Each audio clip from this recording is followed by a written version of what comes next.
France, August 1944. The bell tower stood like a broken tooth against the dawn sky. Half its roof was gone, scattered across the rubble-strewn courtyard below.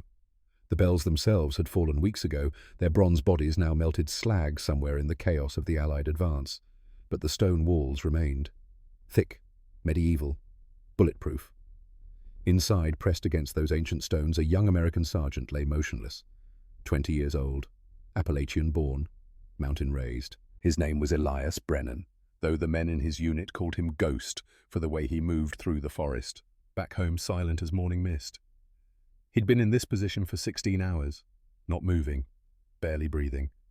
His body screamed at him, legs cramped, shoulders on fire, eyes burning from constant focus through the rifle scope. None of it mattered. 800 yards away, across a patchwork of French farmland torn by artillery and tank treads, a German staff car sat parked at a crossroads. Officers gathered around a map spread across the hood. Their movements were crisp, military precise. One of them wore the distinctive collar insignia of a Wehrmacht general. General Major Friedrich Kruger, the ghost of the Eastern Front. 47 confirmed kills as a sniper before they'd promoted him to lead men instead of hunt them. For 3 days he'd held this defensive line together through pure tactical genius, killing 40 American boys in the process. Now Elias Brennan, called Ghost by men who didn't know he'd earned that name long before this war, had his crosshairs on the German's head. The rifle in his hands wasn't army issue. It was a Winchester Model 70, a civilian hunting rifle.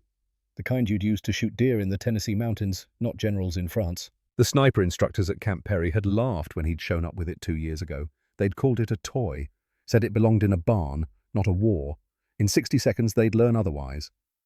Elias exhaled slowly. His finger tightened on the trigger. The trigger his father had tuned to break at exactly 2 pounds 4 ounces. The trigger his mother had paid for before she died, bringing him into this world. The shot that followed would save 500 American lives. Would change military sniper doctrine forever. Would prove that sometimes the weapon they mock is the weapon that wins. But first we need to understand how a Tennessee mountain boy ended up in a French bell tower with his father's rifle preparing to kill a man 800 yards away. The story begins in 1936 in the Blue Ridge Mountains, where a 12-year-old boy was learning that a rifle is more than wood and steel. The Blue Ridge Mountains in summer, green so deep it's almost black in the hollows. The kind of green that swallows sound, that makes the world feel smaller and older and more alive. In a valley between 2 ridges where a creek ran clear enough to drink from a small town clung to the mountainside. Population 417, no stoplights, 1 general store, 1 church, 1 school, and 1 gunsmith shop. Callum Brennan's shop sat at the edge of town, a wooden building with a sign so faded you could barely read the letters. But you didn't need to read the sign. Everyone within 3 counties knew Callum Brennan. Best gunsmith in Tennessee, some said. Best in the South, others claimed. Men came from Virginia and Kentucky and North Carolina to have Callum work on their rifles. Inside the shop, the air smelled of gun oil and sawdust and coffee that had been on the stove too long. Rifles lined the walls, some waiting for repair, some waiting for pickup, some that Callum had built from scratch works of art in walnut and blued steel. At the workbench, under a window that let in the mountain light, a man and a boy worked in the kind of silence that only exists between people who understand each other completely. Callum Brennan was 48 years old, hands scarred from 40 years of working with tools and metal, back bent from decades hunched over workbenches. But his eyes were sharp and his hands were steady, and when he held a rifle, you could see why men travelled 100 miles to watch him work. The boy was 12. Elias, dark hair like his father, blue eyes like his mother, though he'd never known her. She'd died the day he was born, and the only thing she'd left behind was a son and a dream that someday he'd have the finest rifle money could buy. Callum was teaching the boy to read wind, not with words. Callum Brennan wasn't a man who wasted words. He taught with his hands, with demonstrations, with the patience of a man who understood that real knowledge takes time. He pointed through the window. Outside, the grass on the hillside moved in waves, pushed by wind that came down from the high peaks, funneled through the valleys, spinning and swirling in patterns that most men would never notice. "Watch the grass, boy." Elias watched. He'd learned young that when his father spoke, you listened. Not because Callum raised his voice, he never raised his voice, but because every word mattered. Every word was a lesson you'd need someday. See how it bends, near the ground first, then the tops catch up. Elias nodded. That's a rolling wind. Comes in waves. You shoot in the trough between waves, or you miss. Callum picked up a rifle from the bench, a Winchester 71 he was building for a customer in Knoxville. He worked the action smooth as silk and held it out to Elias. "Feel the weight." Elias took the rifle. It was heavy for a 12-year-old, but he'd been handling rifles since he could walk. His father didn't believe in waiting until boys were older. The mountains didn't wait. Life didn't wait. "A rifle is a promise," Callum said. "A promise between you and the target. You promise to know your weapon, to practice until it's part of you, to respect what it can do. The target promises to be there when the bullet arrives. You keep your promise, the mountain keeps its promise. That's the deal." Elias ran his hand along the stock. Beautiful wood, grain like water flowing, bluing so deep it looked black in the shadows, blue in the light. "Someday," Callum said, "you'll have a rifle like this, your own, tuned for you, and you'll shoot 1,000 rounds through it, then 10,000, and somewhere in those 10,000 rounds something will change. You won't be a boy with a rifle anymore. You'll be something else, something complete." He took the Winchester back, set it carefully on the bench. "But first you learn. You watch the grass. You feel the wind. You understand that shooting isn't about pulling a trigger. It's about reading the world." They worked through the afternoon. Callum showed Elias how to disassemble a Springfield 1903 the main rifle hunters used in these mountains, showed him how the bolt worked, how the firing pins struck the primer, how the bullet travelled down the barrel and the rifling spun it for stability, showed him how to clean metal without scratching it, how to oil wood without soaking it, how to test a trigger pull with a scale made from fishing weights. Elias absorbed it all. He had his father's hands, his father's patience, his father's understanding that good work takes time. Outside, the sun moved across the sky. The shadows lengthened. The grass kept bending in the wind, and Elias kept watching, learning to read its patterns like his father read the grain in wood. He didn't know it then, but he was learning the skills that would save his life in a French bell tower 8 years later. Learning to read wind at 800 yards. Learning that patience matters more than speed. Learning that a rifle is a promise, and promises his father would tell him again and again are meant to be kept. 2 years passed. Elias grew, taller, stronger, more skilled with every rifle that passed through his father's shop. By 14, he could disassemble and reassemble a Winchester Model 70 in under 4 minutes blindfolded. By 15, he was out shooting grown men at the county shooting competitions. The men didn't like losing to a boy, but they respected skill, and Elias Brennan had skill that came from 10,000 hours at his father's workbench, learning that rifles were more than weapons. They were instruments. And like any instrument, they required mastery. On a Saturday in April 1940, Elias turned 16. His father closed the shop early, something he never did. They drove up the mountain in Callum's truck, an old Ford that burned oil and complained on the steep grades but kept running through sheer stubbornness. They parked at a clearing Elias knew well. They'd shot here hundreds of times. A natural rifle range with distance markers Callum had set at 100 yards, 200, 300, all the way out to 500. Beyond that, the mountain dropped away into a valley so deep, the creek at the bottom looked like a silver thread. Callum pulled a long case from the truck bed, wrapped in canvas, tied with rope that had been tied and retied so many times the knots were smooth as stones. He handed it to Elias without a word. Elias untied the knots, pulled back the canvas. Inside, nestled in fleece, was a Winchester Model 70. Not just any Winchester. This one had been built by his father's hands. Callum had spent 6 months on it, working late into the night after the regular work was done, hand-selecting the walnut for the stock, truing the action until it was smoother than any factory rifle had a right to be, tuning the trigger until it broke like glass, clean and crisp, with no creep, no hesitation. The bluing was perfect, deep, even. The kind of finish that takes patience and skill and an understanding of metal that most gunsmiths never develop. Elias lifted it from the case. It fit his shoulder like it had been made for him, which of course it had been. "Your mother," Callum said, and then stopped. He didn't talk about Nora much. The grief was old now, 16 years old, but grief doesn't disappear. It just changes shape. He started again. "Your mother, Nora, before she died, she saved money. Every week a little bit. We didn't have much. Depression was hard on everyone, but she saved. She told me, 'Callum, when our boy is old enough, he gets the finest rifle you can build.' She knew she wouldn't be here to see it, but she wanted to give you something anyway."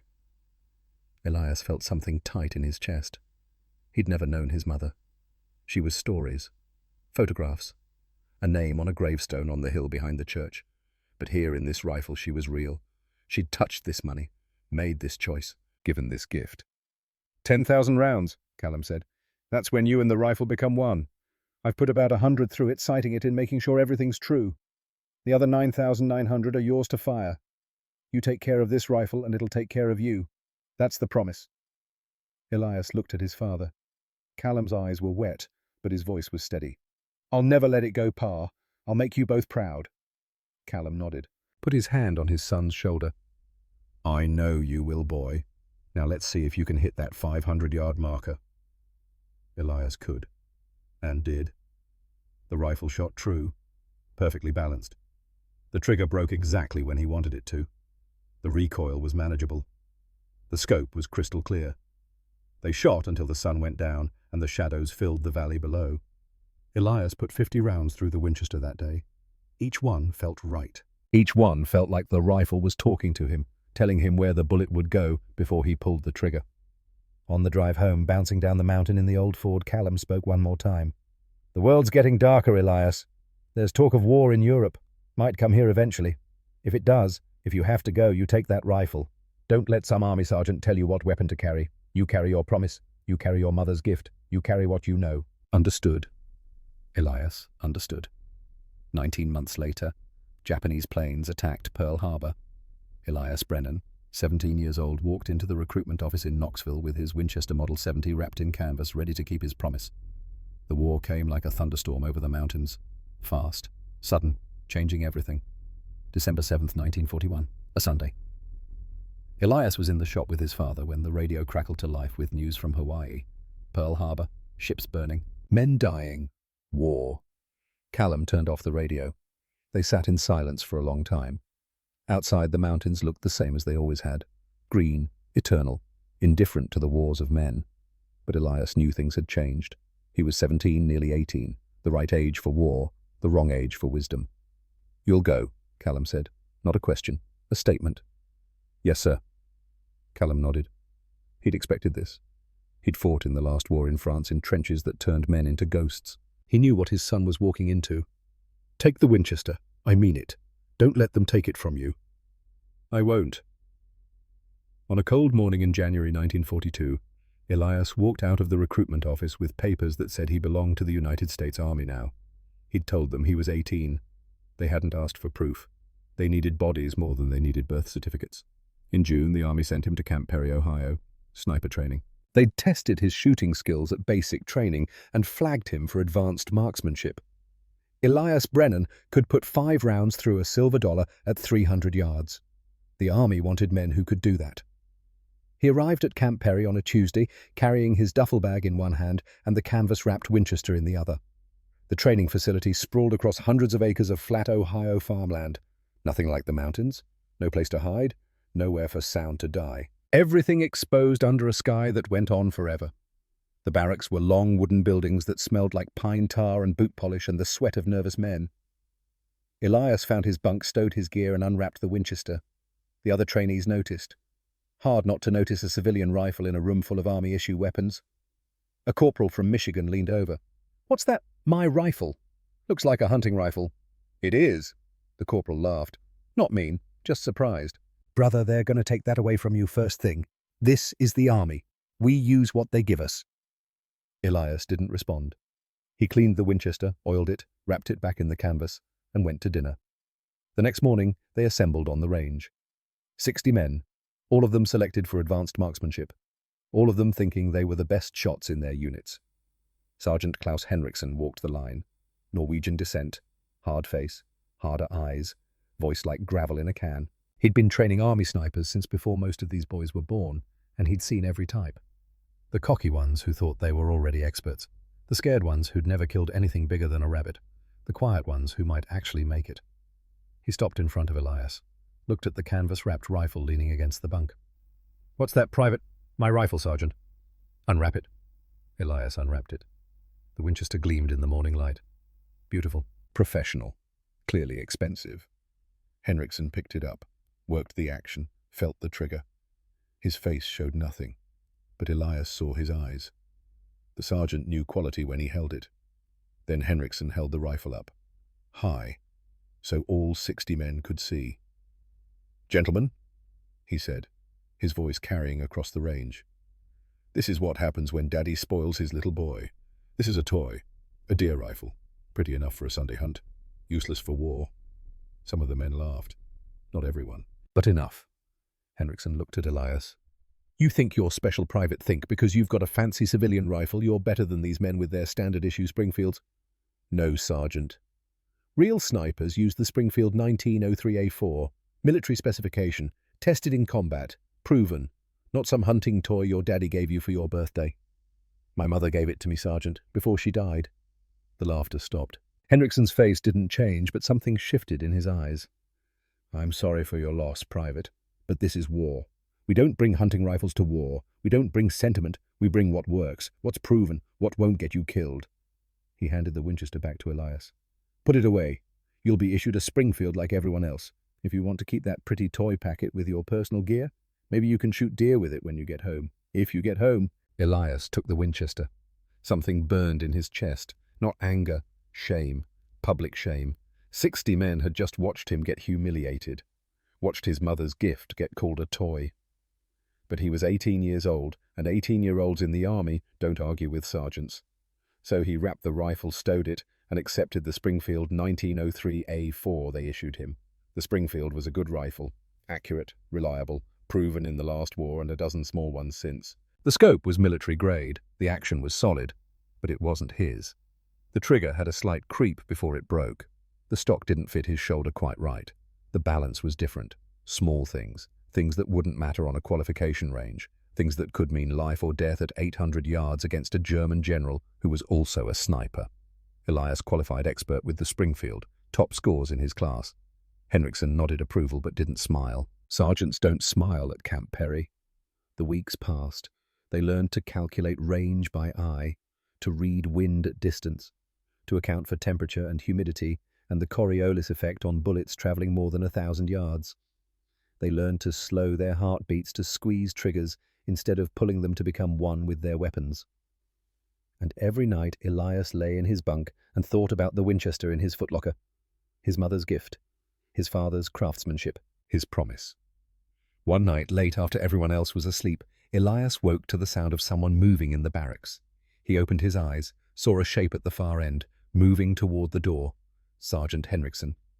Elias didn't move, didn't breathe, watched through barely open eyes as the sergeant slipped out into the night. Curious Elias waited 5 minutes, then followed, barefoot, silent, moving like he moved through Tennessee mountains like a ghost. The night range was deserted. Safety regulations said no one shoots after dark. But there in the moonlight, Sergeant Klaus Henriksen stood at the firing line with a rifle in his hands. Elias's Winchester.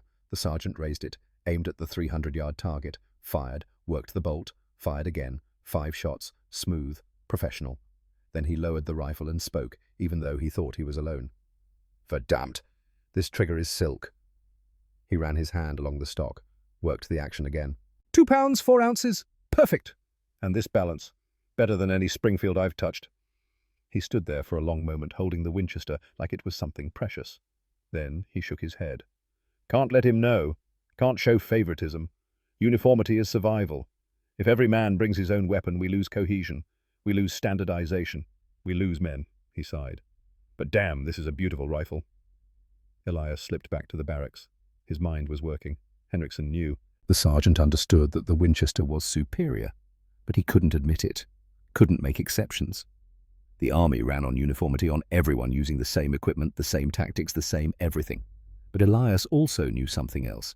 He knew that in war survival sometimes means breaking rules, means trusting your own skills over someone else's doctrine. He made a decision.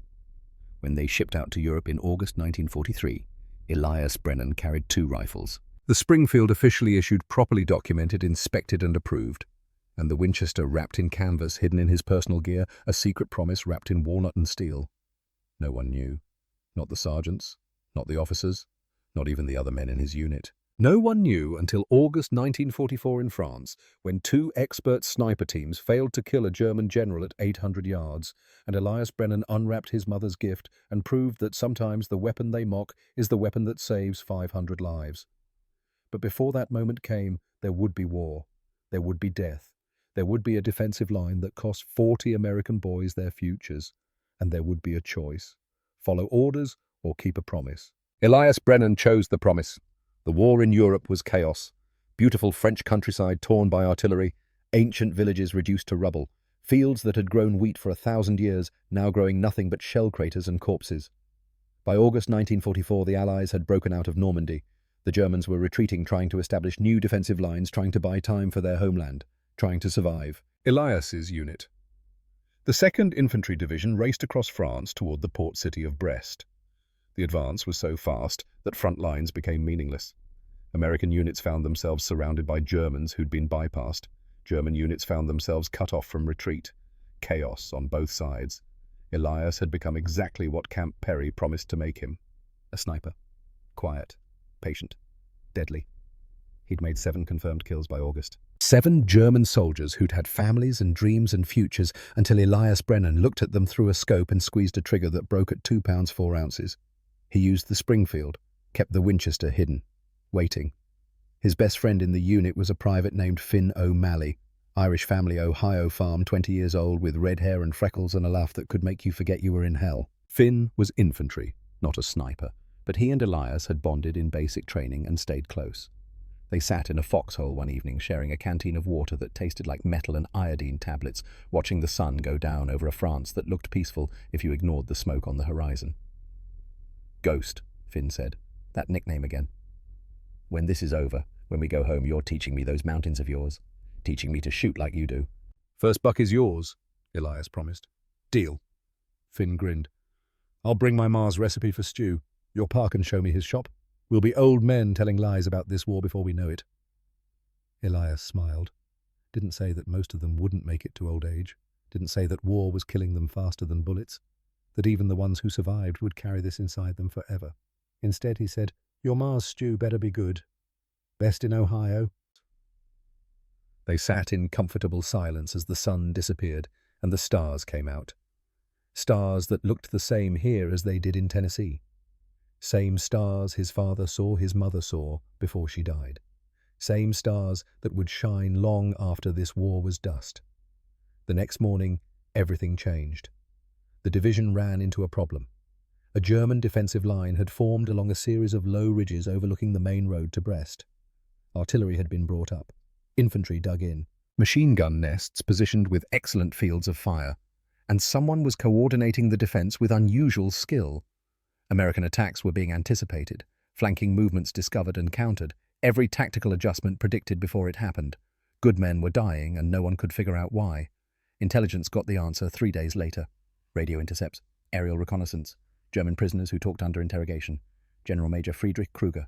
The ghost of the Eastern Front. A legend. He'd started the war as an enlisted sniper on the Russian front. 47 confirmed kills in the snow and rubble of Stalingrad. Then they'd promoted him for his tactical genius, his ability to read terrain and predict enemy movements. He'd held together retreating units that should have collapsed. Now he was doing it again in France, creating a defensive position that was costing American lives. Division command made the decision. Kruger had to die. The problem was access. The general never exposed himself near the front lines. He commanded from a position nearly a mile behind the German defensive works. Any American attempt to reach him would require crossing open ground under machine gun fire. Suicide, except for one option. A church, destroyed by artillery weeks ago, its bell tower still standing overlooking the German command position from 800 yards away. From that tower, a skilled marksman could potentially reach Kruger's location. Could. Potentially. 800 yards. Captain Silas Webb, the division's senior sniper officer, called his best teams together. Explained the mission. Explained the stakes. 40 American soldiers dead in 3 days. More dying every day. Kruger kept organizing that defense. 2 sniper teams volunteered immediately. The first team, Corporal Garrett Hayes and Private Arthur Welch, experienced men with multiple confirmed kills, went into the tower on August 15th.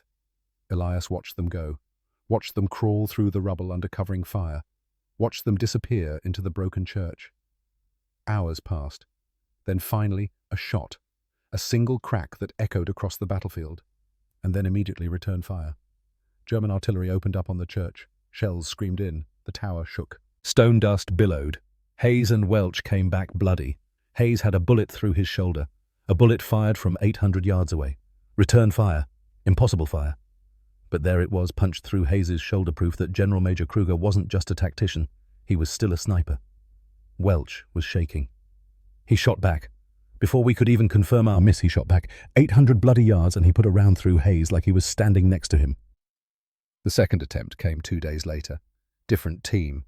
Sergeant Malcolm Dunn and Corporal Nathaniel Caldwell called red for his hair. They tried a different approach. Infiltrated at night. Set up before dawn. Waited for first light. When Kruger appeared briefly at his command post, Dunn fired, and Kruger ducked. Before the bullet arrived. Before he could possibly have heard the shot. The return fire killed Caldwell instantly. Headshot. 800 yards. A moving target who'd only been visible for seconds. Dunn came back alone, traumatized, dragging Red's body. He knew. Somehow he knew. Saw the scope glint, felt the shot coming something. He's not human. You can't kill him. Not from that distance. Not when he's hunting you back. Elias stood in the aid station, looking at Red Caldwell's body under a canvas tarp. 22 years old. From Boston. Had a fiancée named Margaret. Dead because 800 yards was too far for the Springfield rifles to guarantee accuracy, and because the man they were hunting was himself a master sniper who knew every trick, every angle, every tell. Captain Webb was considering calling an airstrike, but airstrikes were imprecise, might kill their own men, might not kill Kruger at all. That night, Elias Brennan made his decision. He walked through the camp to Captain Webb's tent. The captain was alone, staring at casualty reports. 40 names. 40 boys who'd had mothers and fathers and futures. Elias stood at the tent entrance until Webb looked up. "Sir, I can make that shot." Webb's face was exhausted. 3 days of watching men die. 3 days of no solutions. "Private Brennan, I've lost 2 teams. Expert snipers. Good men. What makes you think you can succeed where they failed?" Elias took a breath. "They used the wrong rifles, sir." Webb frowned. "They used standard issue Springfields, same as you." "Sir, I have a different rifle, one I've been carrying since Camp Perry, one I know better than I know my own hands." He went back to his tent, returned with the canvas-wrapped Winchester, unwrapped it in front of Webb. The captain stared. "A hunting rifle? Have you lost your mind, Private? You want to attempt an 800-yard shot on a German general with a deer rifle?" "Yes, sir, it's the most accurate rifle I've ever fired. My father built it, my mother paid for it. I've put 10,000 rounds through it. I know every breath of wind it needs. I know how it shoots hot and cold. I know it better than those men knew their Springfields." Webb stood, walked around his desk, looked at the Winchester, back at Elias. "If you fail, you'll probably die in that tower. If I don't try, more men like Caldwell will die out there." Silence. Long silence. Webb, looking at casualty reports. 40 names. 40 futures ended. Finally he spoke. 48 hours, Private. You have 48 hours to make this shot. But I never saw that Winchester. I never approved the use of an unauthorized weapon. If anyone asks, you're using your issued Springfield. Understood?" "Yes, sir." They shook hands. Officer and enlisted. Captain and private. 2 men who understood that sometimes saving lives means breaking rules. "Don't make me regret believing in you, Ghost." Elias wrapped the Winchester.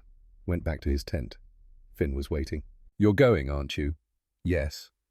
"Ghost, 2 teams failed. Red's dead. Hayes is crippled. That German is a monster." Elias looked at his friend. "He's not a monster, Finn. He's just a man. A skilled man. A dangerous man. But just a man. And men can be beaten. With your daddy's hunting rifle. With my mother's promise." Finn didn't understand, but he nodded anyway. That's what friends do. At 0300 hours on August 18th, 1944, Elias Brennan began his crawl toward the broken church and the 800-yard shot that would change everything. 3 o'clock in the morning, the darkest hour. The hour when men's spirits are lowest and death feels closest. The hour when Elias Brennan began the longest journey of his life. 200 yards. That's all the distance was from American lines to the church tower. 200 yards, that might as well have been 200 miles. No man's land. That's what they called the space between armies. A killing ground, every inch of it covered by German machine guns, every shadow potentially hiding a patrol, every sound potentially your last. Elias moved like water, like smoke, like the ghost they'd named him for. He'd left everything behind except what he needed, the Winchester. 60 rounds of ammunition hand-loaded by his father years ago, each cartridge identical to the last, a spotting scope, a canteen. the notebook filled with calculations he'd been making for 2 days, and in his breast pocket wrapped in oilcloth, a photograph of his father standing in the gunsmith shop holding a rifle smiling. He moved inches at a time, crawling on his belly through mud that smelled like cordite and death and rain. The Winchester cradled across his forearms, keeping it out of the dirt. His father's voice in his head. "Take care of the rifle and it'll take care of you. 10 yards in the first hour." The ground was cratered from artillery, shell holes filled with water that reflected the stars. Between the holes wire. Barbed wire coiled and tangled left over from earlier fighting. Elias navigated through it like threading a needle in the dark. One wrong move and the wire would sing. One sound and the machine guns would open up. 20 yards. A flare went up. German from their lines. It arced across the sky, trailing smoke, then burst into chemical brightness that turned night into day. Elias froze, face down in the mud, not breathing, not moving, not even blinking. The flare swung on its parachute, casting dancing shadows. Elias could hear German voices, couldn't understand the words, but understood the tone. Bored, tired, men on watch who'd rather be sleeping. The flare died. Darkness returned like a blanket. Elias breathed again. 50 yards. A sound. Boots on broken stone. Close. Very close. Elias pressed himself into a shell crater, water soaking through his uniform, cold against his skin. He could see them now. German patrol. 3 men, moving along the edge of no man's land, checking for infiltrators. They passed within 5 feet of where he lay. He could have reached out and touched their boots, could smell their cigarettes, hear their breathing, hear one of them complain about the cold in German that Elias didn't need to understand to know what it meant. They moved on. Elias waited, counted to 100, then began crawling again. 100 yards. An artillery barrage. American from behind him. Shells screaming overhead, aimed at German positions a mile back. The noise was incredible. World-ending. The kind of sound that makes your bones vibrate and your ears ring and your mind wonder if this is what hell sounds like. A shell fell short, landed 30 yards from where Elias lay. The explosion lifted him off the ground, slammed him back down. Shrapnel hissed through the air. Something hit his helmet. A piece of metal the size of a coin, spinning red-hot. It punched through the steel, creased his helmet, left a groove you could put your finger in. Elias touched his head. No blood. The metal had spent its energy on the helmet. Another inch lower, and it would have killed him. He kept crawling. 150 yards. The church was visible now, a black shape against the slightly less black sky. The tower still standing, though its roof was gone. The walls looked solid from here, but Elias knew appearances were lies. Solid walls could hide weakness. Solid positions could become tombs. He thought about Hayes and Welch bleeding their way back from this tower 3 days ago. Thought about Red Caldwell carried back under canvas, a hole through his head from a bullet fired by a man who could read the battlefield like Elias's father read wood grain. 175 yards. Another patrol. Closer this time. 4 men. One of them carrying a dog. Elias's heart hammered. Dogs could smell what men couldn't see, could find what men couldn't hear. If that dog caught his scent, it was over. He lay perfectly still. The patrol was moving perpendicular to his position. The wind was blowing from his left, pushing his scent away from the dog. Luck. Pure luck. The kind of luck that keeps you alive when skill isn't enough. The dog stopped, sniffed the air. Elias could see it clearly now. A German shepherd. Beautiful animal, doing its job. The handler said something. The dog sniffed again, then moved on. Elias waited until they were gone. Until their voices faded. Until the night was silent again, except for the distant rumble of artillery and the closer sound of his own heartbeat. 200 yards. The church. Finally. After 4 hours of crawling through hell, he reached the tumbled stones at its base. 4 hours to cover 200 yards. But he was alive. The Winchester was clean. And somewhere above him in that tower was a position that overlooked a German general at 800 yards. He rested for 5 minutes. Let his heart slow. Let his breathing return to normal. Drank water from his canteen. Ate a piece of hard chocolate that tasted like wax, but gave him energy. Then he began to climb. The stairs were mostly gone, blown away by the same artillery that had destroyed the roof. But the stone walls had niches, handholds, places where a young man from the mountains, who'd spent his life climbing rocks and trees, could find purchase. He climbed in darkness, by feel. The Winchester slung across his back, the notebook and scope in his pack, his hands finding holds his eyes couldn't see. Halfway up, a stone shifted under his weight, started to fall. He caught it with his other hand, held it, didn't let it drop and clatter and announce his presence to every German within a mile. He set it down gently, kept climbing. The top, the bell chamber. The bells themselves were long gone, melted by fire or fallen to the rubble below, but the stone walls remained. Thick medieval walls that had stood for 500 years and would stand for 500 more. Through a narrow window, Elias could see the German lines, could see the command post 800 yards away, could see the road where Kruger's staff car would arrive in a few hours. He set up his position, the Winchester on a pile of rubble creating a stable platform, the spotting scope beside it, the notebook open to a page of calculations. Everything arranged precisely the way his father had taught him to arrange tools on a workbench, a place for everything and everything in its place. Then he waited. Dawn came slowly, grey light creeping across the French countryside. Elias watched the world wake up, watched German soldiers move through their morning routines, watched smoke from breakfast fires, watched officers gather at the command post, and he watched the wind. 3 distinct zones between his position and the target. His father had taught him this. Wind doesn't blow uniformly. It swirls, it eddies, it changes speed and direction based on terrain and temperature and 1,000 variables that most men never notice. The first zone nearest the church was calm, protected by the bulk of the tower itself, no wind to speak of. A bullet passing through this zone would fly true. The middle zone across open farmland was where the wind gusted. Elias watched the grass, saw it bend left in waves. Strong gusts, then calm, then strong again. A rolling wind, unpredictable, dangerous. A bullet passing through this zone would be pushed. The question was how much. The third zone near the German lines was different. The wind there was steady, blowing from right to left, consistent. A bullet passing through this zone would drift, but predictably. Elias made notes, drew diagrams, calculated wind speed by watching how fast the grass bent, how high it bent, how long it took to spring back. Mathematics learned at his father's bench. Physics learned through 10,000 rounds of practice. First zone, 0 adjustment. Middle zone. 4 clicks left on the scope to compensate for right-pushing gusts. Third zone. 6 clicks right to compensate for left-drifting steady wind. Net adjustment. 2 clicks right. He wrote it down, then checked it again and again. At 800 yards, a single click wrong meant a miss. A miss meant Red Caldwell died for nothing. The hours passed. The sun climbed higher. The temperature rose. Elias didn't move, didn't stand, didn't do anything that might be seen from below. At 8:30 in the morning, a staff car arrived at the German command post. Officers gathered. One of them wore a general's insignia. General Major Friedrich Kruger. Elias watched through his spotting scope. The German was in his 50s, grey hair, lean, moving with the economy of motion that comes from a lifetime of discipline. He walked to a map table, leaned over studied positions. Elias could take the shot now. Right now. Range was good. Wind was favourable. Target was stationary. But something stopped him. Patience.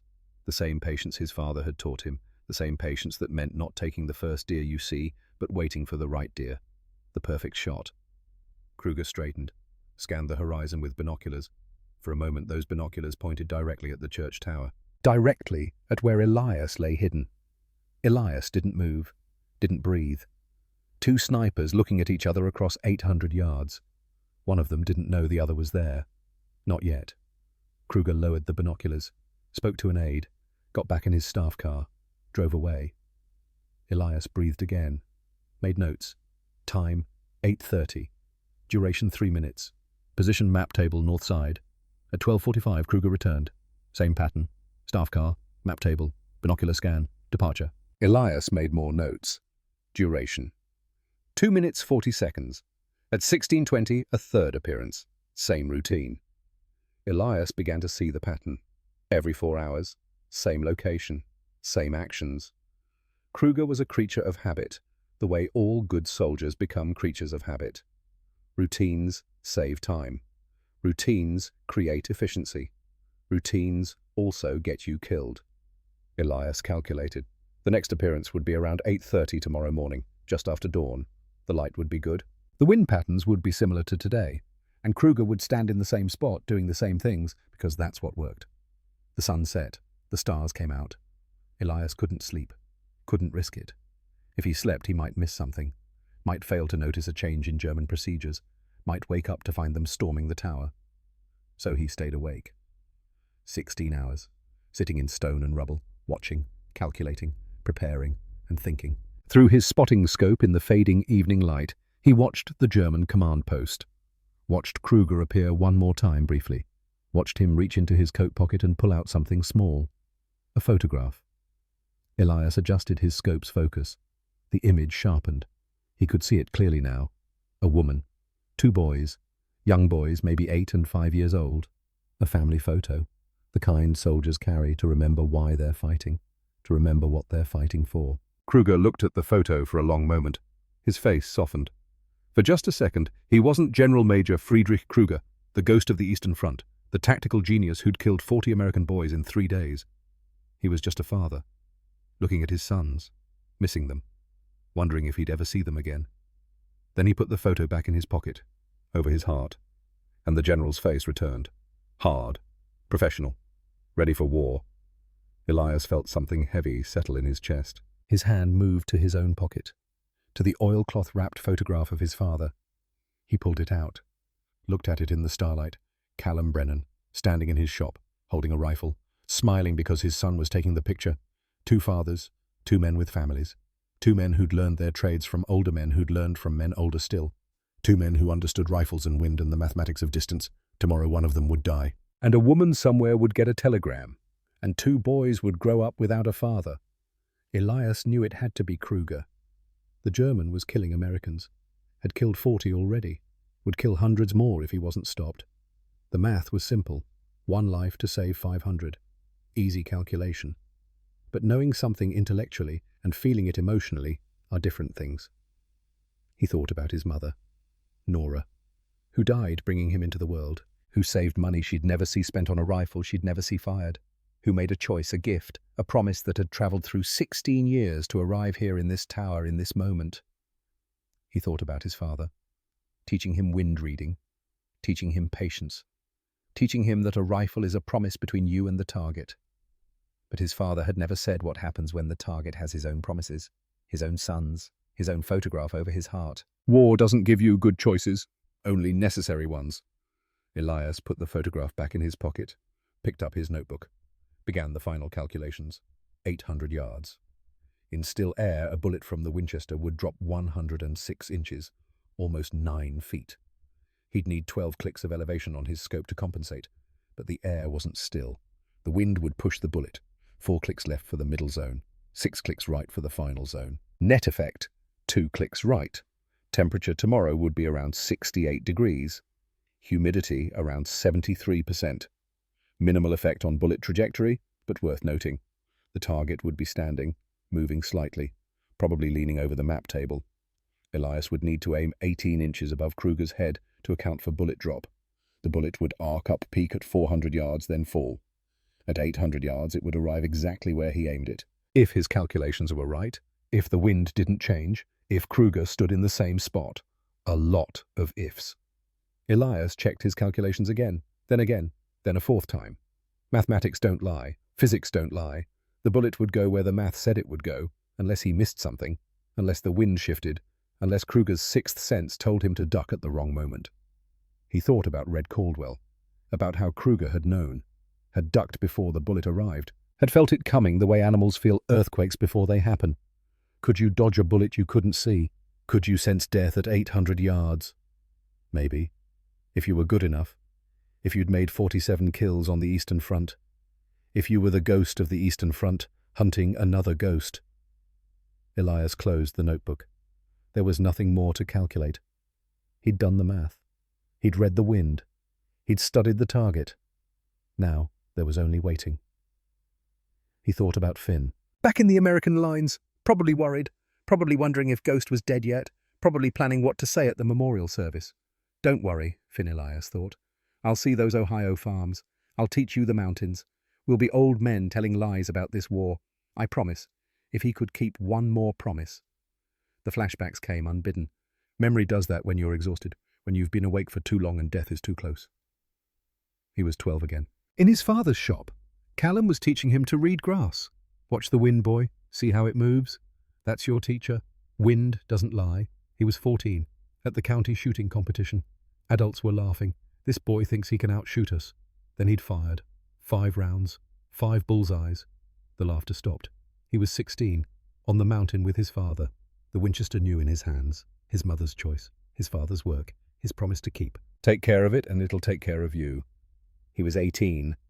At Camp Perry, Sergeant Henriksen holding the Winchester high. This is a toy, gentlemen. A pretty toy for a spoiled boy. He was now, 20 years old. In a broken tower, in a broken church, in a broken country. 800 yards from a man who had to die so other men could live. The night was silent. No artillery. No gunfire. Just the wind in the grass and the stars overhead, and a young man with a rifle his mother bought before she died. Elias checked the Winchester one final time. Worked the action. Smooth as water. Felt the trigger. 2 pounds 4 ounces. Perfect. Sighted through the scope. The crosshairs were clean. True. Waiting. He positioned himself. Found the most comfortable shooting position he could manage on the pile of rubble. Arranged the Winchester so that when the moment came, all he'd need to do was breathe, aim, and fire. Then he waited for dawn. The sky in the east began to lighten. Grey, then pink, then gold. The stars faded. The world woke up. 7 o'clock. German soldiers moving through their routines. Breakfast fires. Morning inspections. The business of war. 7:30. Officers gathering at the command post, setting up for the day. Preparing maps and reports and all the paperwork that armies require. 7:45. A staff car on the road, moving toward the command post. Elias's heart began to beat faster. He controlled it, slowed his breathing, in through the nose, out through the mouth, calm, steady, ready. The staff car arrived, doors opened, officers stepped out, and there in the morning light, grey hair catching the sun, was General Major Friedrich Kruger, the ghost of the Eastern Front, walking toward his death.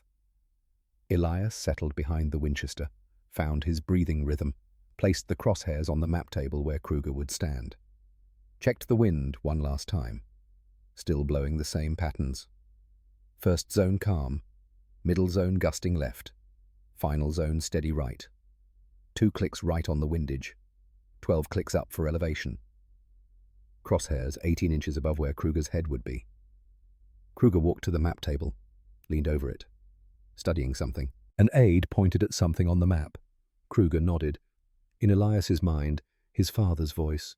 Breathe, squeeze, surprise. Don't pull the trigger, let it break, like glass, clean and sharp and sudden. Elias's finger touched the trigger.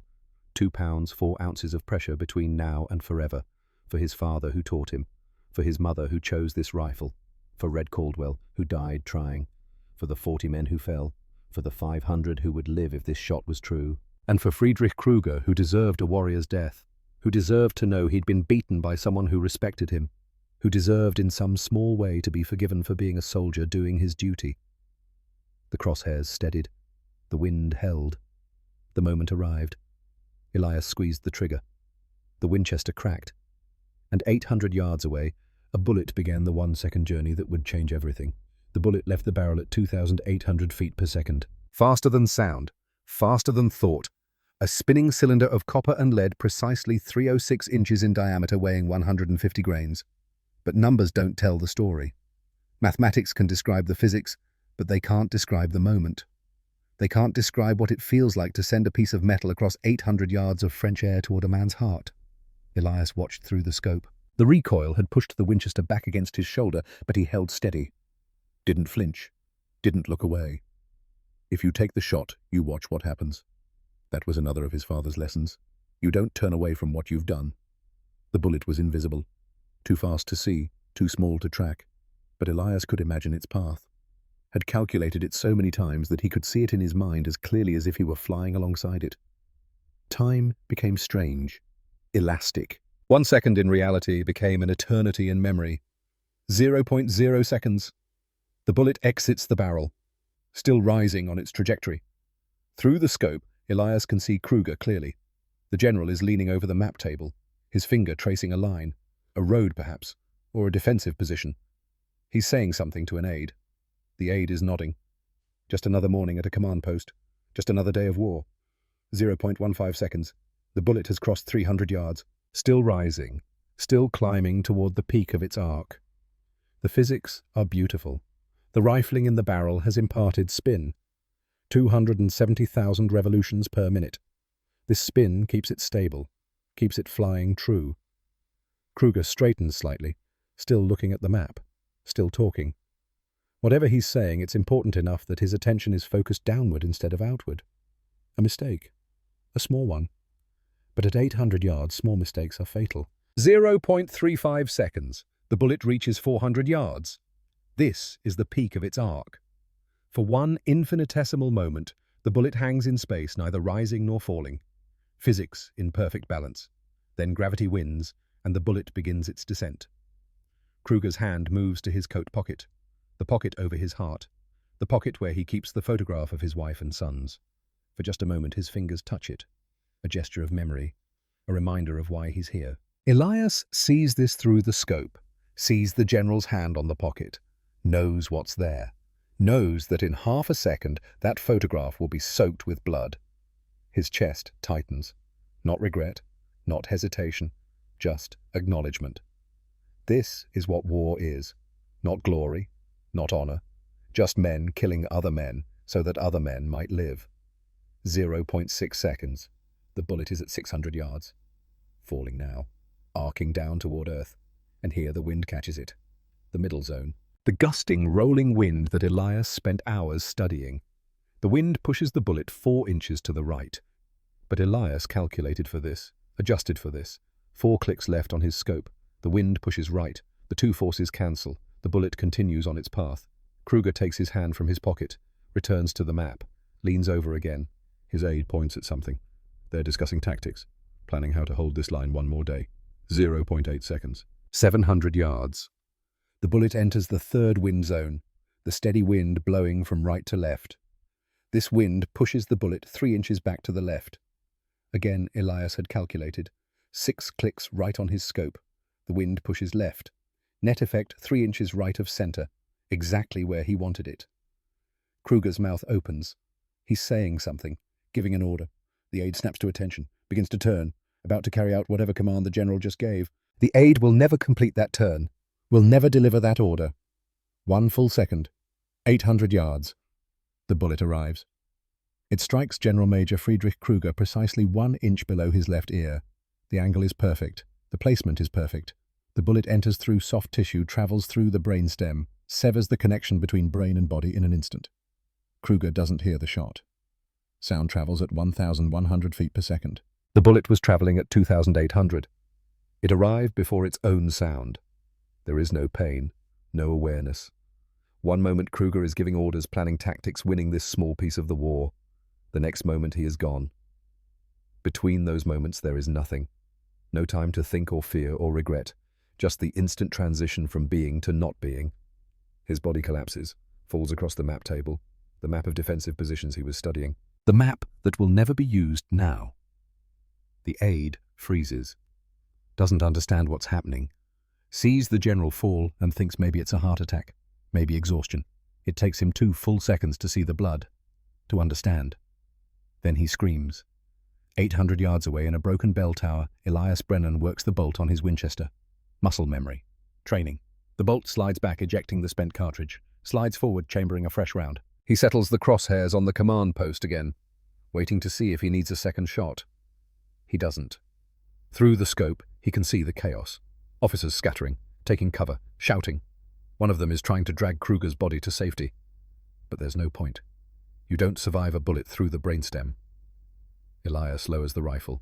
His hands are shaking now, not from fear, from the adrenaline leaving his system, from the reality of what he's just done settling into his bones. He whispers 3 words, in German. Words he learned from prisoners, words he needed to say, even though no one would hear them. Ruhe in Frieden. Rest in peace. A single tear runs down his face. He doesn't wipe it away. There's no shame in tears. Not for this. Not for taking a father from his sons. Even if it had to be done. Even if it was necessary. War is full of necessary evils. That doesn't make them less evil, just necessary. He takes one more look through the spotting scope. The Germans still haven't located where the shot came from. They're looking in the wrong direction, expecting the threat from ground level, not thinking about the ruined church tower that 2 sniper teams already failed from. Good. That gives him time. Elias gathers his equipment. The Winchester, the scope, the notebook, the spent cartridge casing. Every piece packed carefully, methodically, the way you do things when your life depends on doing them right. Then he begins his descent from the tower. The escape was harder than the approach. Now it was daylight. Now the Germans were alert. Now they knew a sniper was active. Elias found a shell crater 20 yards from the church, slid into it. The crater was half full of water that smelled like rust and death. He submerged everything except his head. Waited. The Germans were organizing. He could hear them shouting, hear vehicles moving. They were going to search, going to find whoever killed their general. An artillery shell screamed in, landed on the church. The tower, the beautiful medieval tower that had stood for 500 years, collapsed, stone and mortar and dust billowing into the air. The Germans were destroying the sniper position. 18 minutes too late. Elias watched his firing position die. Then he began to move again. He found a drainage ditch, filled with water, but it was cover. He moved through it like a snake, arms pulling, legs kicking. The Winchester held above water. Always above water. His shoulder hit something soft in the murk. A body. German. Dead for days. Bloating. He pushed past it. Didn't look. Couldn't afford to think about how he'd just added another body to this war's collection. Keep moving. Just keep moving. 100 yards. 50. He heard English. American voices. Nearly there. He climbed out of the ditch. Stood. Staggered forward. His legs barely worked after 20 hours of crawling and climbing and waiting. "Contact! Contact! Front!" An American soldier had seen him, was raising his rifle. "Friendly!" Elias croaked. "Friendly Brennan sniper team!" The rifle lowered. Hands grabbed him, pulled him into the foxhole, and there waiting was Finn O'Malley, red hair and freckles, and a smile that split his face like sunrise. "Ghost! Christ! Ghost! We thought you were dead!" Elias tried to speak. Couldn't. His legs gave out. He collapsed. Finn caught him, held him up. Did you make the shot?" Elias nodded once. Finn laughed. Not because it was funny. Because relief makes people laugh sometimes. Because his friend was alive and the impossible mission worked. "You crazy Tennessee bastard. You actually did it." Elias closed his eyes. Let Finn hold him up. Let the exhaustion take him. He was done. The shot was made. The promise was kept. He slept for 16 hours. He woke in a field hospital. Canvas tent. Smell of disinfectant and blood and coffee. His shoulder was bandaged where shrapnel had grazed him. He didn't remember getting treated. Captain Silas Webb was sitting beside his cot. The officer looked like he hadn't slept either. "Private Brennan, welcome back." Elias sat up. His head swam. "Sir, the shot..." "Confirmed. German radio traffic went wild yesterday morning. Kruger is dead. Their defensive line collapsed within 24 hours. Without his coordination, the subordinate commanders couldn't hold. We broke through in 3 places simultaneously." Webb pulled out a piece of paper. "Casualty estimates. Intelligence estimates your shot saved 500 American lives. Probably more. Kruger would have held that line for another week. A lot of boys would have died." 500 lives. The number was too big to process. What meant something was Red Caldwell's face. The 40 names on Webb's casualty reports. The photograph in Kruger's pocket. "How do you feel?" Webb asked. "Tired, sir. And old. Older than 20. Webb nodded. "That's war, son. It ages you in ways that don't show on a calendar." Finn appeared at the tent entrance. Saw Elias awake. Grinned and came over. "The hero returns. They're talking about Medal's ghost. Silver Star, maybe." Elias shook his head. "I'm not a hero, Finn. You killed a general at 800 yards, saved 500 men. Heroes don't feel like this." The grin faded. Finn sat on the edge of the cot. "Like what?" Elias pulled out his notebook. Opened it to the last page. The sketch he'd drawn while waiting. General Major Friedrich Kruger. And beside him, the photograph from his pocket. A woman. 2 boys. Finn looked at the sketch. Then at Elias. "You saw his family." "Through the scope." He pulled out their picture, looked at it, put it over his heart. "Then I shot him through the brain." Long silence. The kind that exists between friends who understand some things don't have easy answers. Finally, Finn spoke. You saw him as a man, not just a target. That makes you human ghost. Doing what had to be done doesn't make you a monster. It makes you a soldier. I killed someone's father to save other fathers. War doesn't give us good choices, just necessary ones. Elias closed the notebook. Knew Finn was right, but also knew that rightness doesn't make the weight easier to carry. Captain Webb stood. Rest, Private. When you're ready, come find me. There's something you need to see. 3 days later, Elias reported to division headquarters. His shoulder was healing, his body was rested. His mind still saw Kruger falling. Webb met him at the entrance. Someone flew in from Camp Perry to see you. Elias's stomach tightened. Camp Perry. That meant Sergeant Henriksen. They walked into the headquarters tent, and there he was, the instructor who called his rifle a toy, who humiliated him in front of 60 men. Elias snapped to attention. Sergeant? Henriksen looked at him. Looked at the Winchester Elias was carrying, picked it up, worked the action, felt the trigger, looked down the barrel. Then he spoke. Private Brennan, I owe you an apology. Elias blinked. Sir, I called this rifle a toy, called it civilian garbage, said it didn't belong in war. Henriksen held the Winchester with both hands, respectfully. I was wrong. He handed it back. The rifle wasn't wrong. My understanding was. I thought uniformity mattered more than familiarity. I thought standard equipment trumped personal skill. I thought the Army's way was the only way. He looked Elias in the eye. You proved me wrong. 800 yards with a hunting rifle. A shot 2 expert teams missed with military weapons. You did it because this rifle is part of you. Because you know every quirk, every tendency, every breath of wind it needs. You've taught me something important, Private. He extended his hand. Thank you. They shook. Instructor and student, 2 men who understood rifles and what they represent. Captain Webb cleared his throat. There's more, Sergeant. Official business. He picked up a folder, opened it. Private Brennan, by order of Division Command, you are hereby awarded the Silver Star with Valor for extraordinary heroism in action. Your actions on August 19, 1944, resulted in the preservation of American lives and the successful completion of tactical objectives. He pulled out another paper. Furthermore, by special exception, you are authorized to continue using the Winchester Model 70 serial number 7342 as your primary sniper weapon for the duration of hostilities. This weapon is now officially United States Army equipment assigned to Private Elias Brennan. Webb looked up, smiled slightly. Your toy is now official Army equipment, Ghost. Elias looked at the Winchester, at the walnut stock his father shaped, at the bluing his father applied, at the rifle his mother paid for before she died. It was never a toy, sir. It's what my mother chose, what my father built, what saved 500 lives. The best kind of weapon, Henriksen said. The kind that carries meaning. Elias Brennan served the rest of the war, made 17 more confirmed kills before Germany surrendered. 23 total, each one necessary, each one carried, each one remembered. But the 800-yard shot became legend. Word spread through the Army, through sniper units, through training programs. The civilian rifle that instructors mocked had proven that familiarity matters more than specifications, that a shooter who knows his weapon can outperform technically superior equipment. Military sniper doctrine began to change. Customization was encouraged. Personal fit mattered. The bond between shooter and rifle was recognized as critical, all because a Tennessee boy kept a promise his mother made before she died.